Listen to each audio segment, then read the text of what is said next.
Assalamualaikum warahmatullahi wabarakatuh.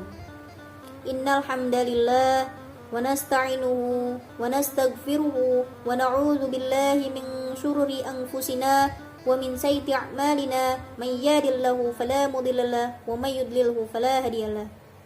Asyhadu an la ilaha illallah wa asyhadu anna Muhammadan abduhu wa rasuluhu la nabiyya ba'dah. Rabbi israh li sadri wa yassir li amri wahlul 'uqdatam min lisani yafqahu qawli, amma ba'd.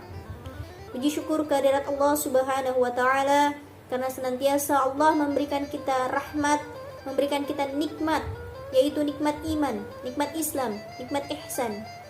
Salawat senantiasa salam tak lupa terlimpah curahkan kepada junjungan baginda Nabi besar kita Nabi Muhammad sallallahu alaihi wasallam berserta para penyeru dakwah yang senantiasa mentarbiahkan umatnya dengan hasil yang gemilang. Anandaku yang solih dan solihah, tidak terasa Ramadan sebentar lagi akan meninggalkan kita.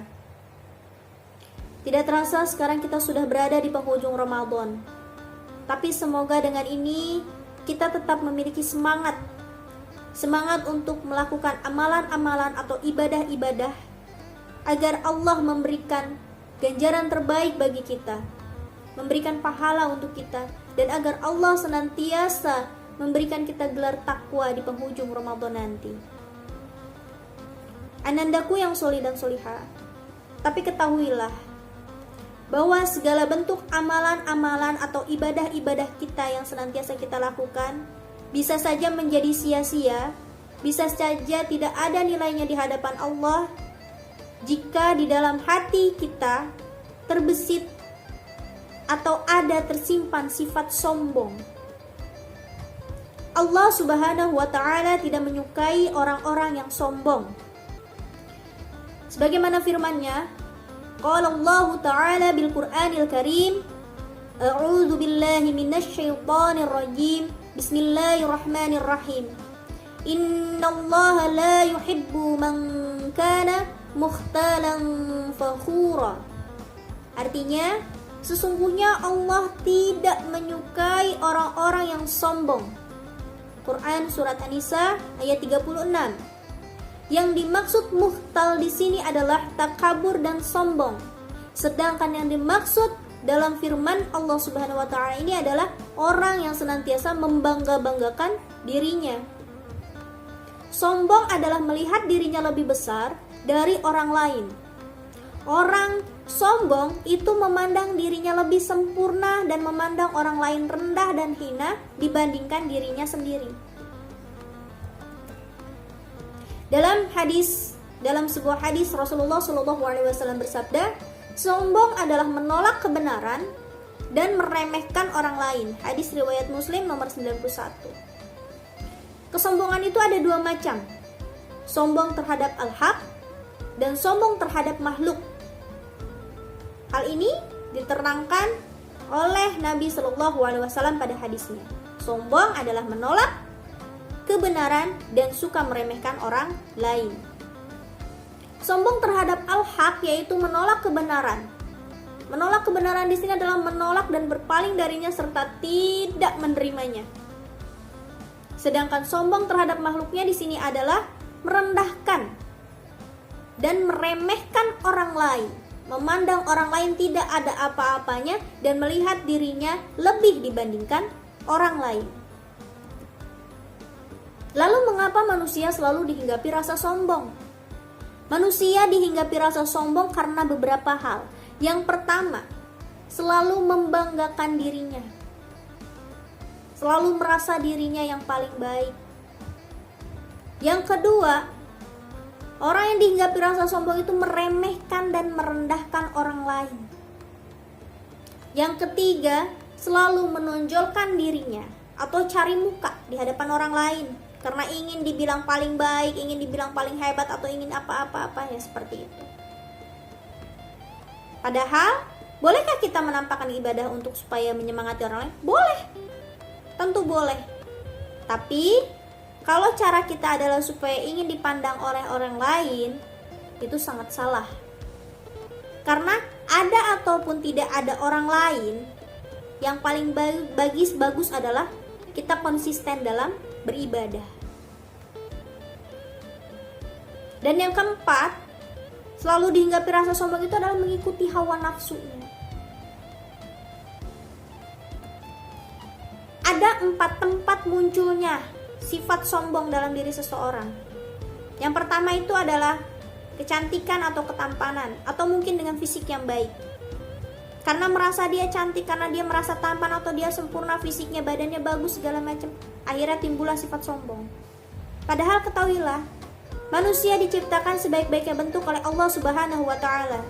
Bayangkan, jika manusia diciptakan sama, baik rupa, warna kulit, bentuk fisik, tentu akan sulit bagi kita untuk membedakan satu sama lain. Tapi Allah ciptakan kita berbeda-beda bentuk, berbeda-beda warna kulit, itu melainkan adalah untuk menggambarkan kebesaran Allah dan agar kita senantiasa bersyukur. Lalu tempat yang kedua adalah kekayaan.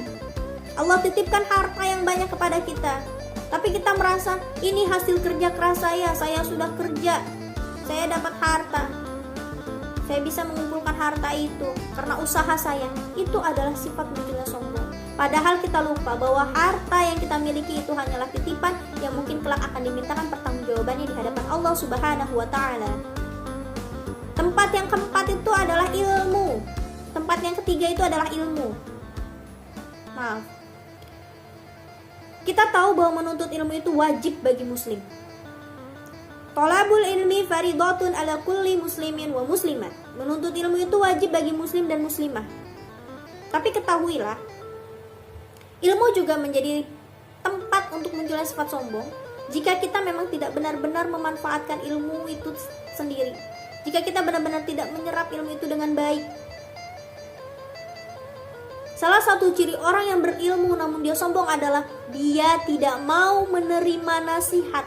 Atau tadi ya, al-haq, dia menolak kebenaran, dia tidak mau menerima nasihat, dia tidak mau menerima masukan, dia tidak mau menerima kritikan.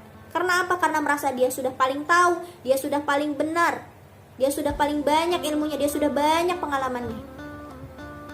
Jika ada hal seperti itu, tidak mau menerima nasihat, maka berhati-hatilah bahwa kita sudah tertanamkan sifat sombong dan mungkin Allah sudah menutup hati kita.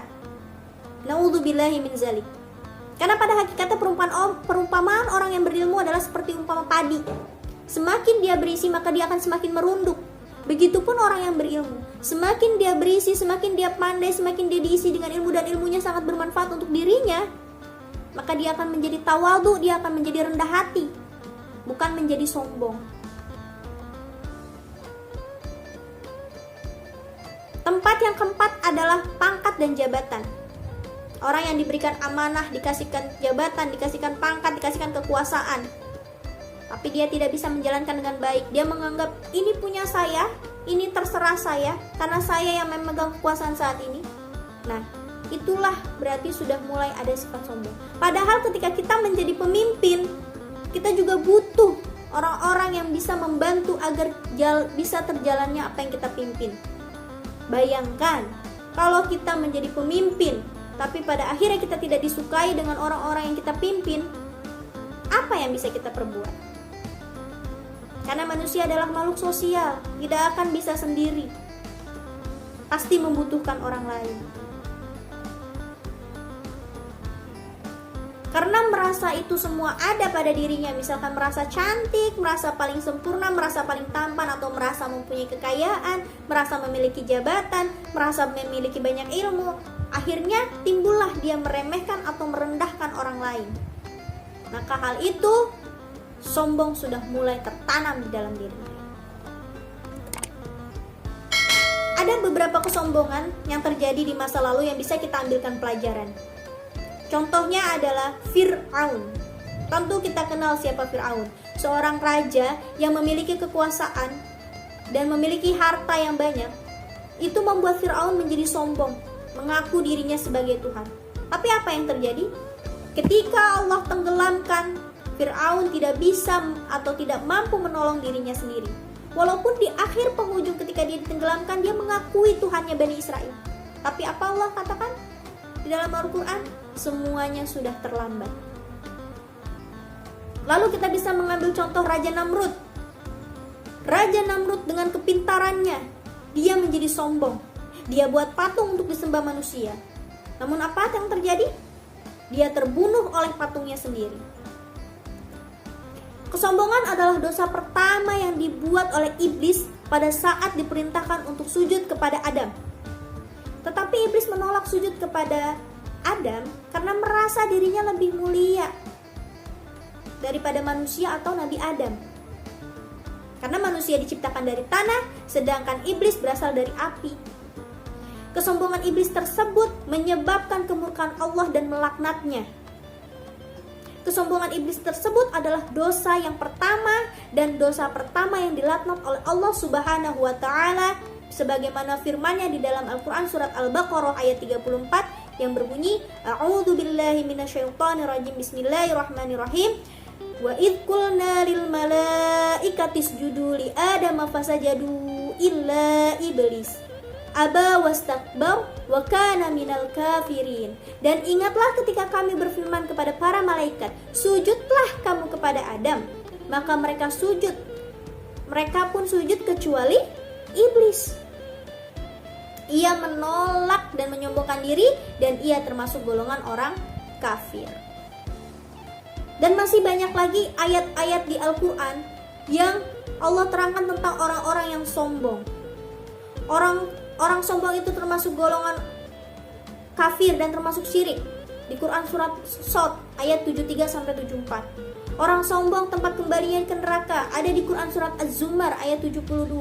Kesombongan adalah tirai penghalang masuk surga, ada di Quran surat Al-A'raf ayat 13. Dan Allah tidak menyukai orang-orang sombong, itu ada di Quran surat An-Nahl ayat 22-23. Begitu banyak ayat-ayat Allah yang menjelaskan bahwa Allah sangat tidak menyukai orang-orang yang sombong. Kesombongan merupakan keburukan bagi kehidupan. Kenapa?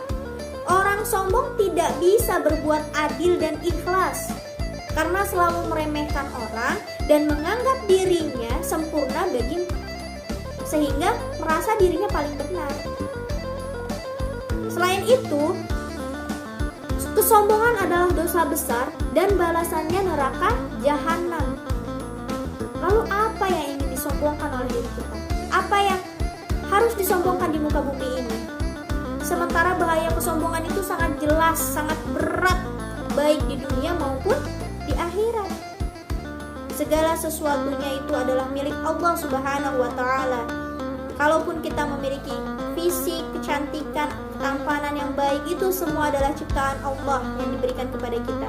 Kalaupun kita diberikan kekayaan, Allah titipkan harta, itu karena Allah ingin menguji kita dan Allah akan minta pertanggungjawabannya. Kalaupun kita diberikan ilmu, tentu ilmu Allah masih lebih luas daripada ilmu kita.